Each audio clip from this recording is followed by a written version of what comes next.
गंवार का बाजार हमेशा सट्टाबाजी से प्रभावित रहता है। ऐसे में किसी भी फसल की भविष्यवाणी तो नहीं की जा सकती, लेकिन अंतर्राष्ट्रीय मार्केट के निर्यात के हिसाब से अनुमान लगाया जा सकता है कि आने वाले दिनों में गंवार के बाजार में क्या तेजी बनेगी। तो किसान भाइयों, फिलहाल की बात करें तो गंवार के बाजार इस सप्ताह काफ़ी डाउन हुए। गंवार के बाजार में इस सप्ताह 200 से 250 रुपये प्रति क्विंटल की गिरावट देखने को मिली। अमेरिका के साथ व्यापार समझौते का किसान विरोध कर रहे हैं, यानी किसान के विरोध के चलते सट्टा बाजार गंवार पर हावी हुआ और एनसीडीएक्स में गंवार गम व गंवार सीड के बाजार पर दबाव देखने को मिला और इसका सीधा असर गंवार के बाजार पर भी रहा।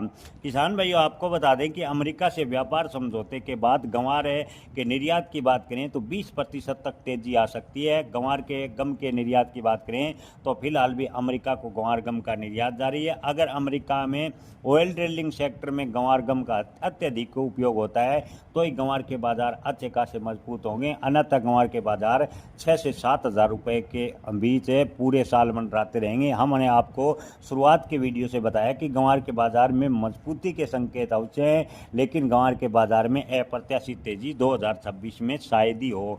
किसान भाइयों, गंवार गम और गंवार की कीमतों में सितंबर अक्टूबर के दौरान लगभग 7,000 से 7,500 रुपये तक आने की संभावना है। कुछ एक व्यापारी करें अंतर्राष्ट्रीय बाजार में कच्चे तेल यानी क्रूड ऑयल की ड्रिलिंग गतिविधियों में अगर गंवार गम का उपयोग तेजी से बढ़ता है तो गंवार के बाजार 7,500 रुपये के आसपास जा सकते हैं।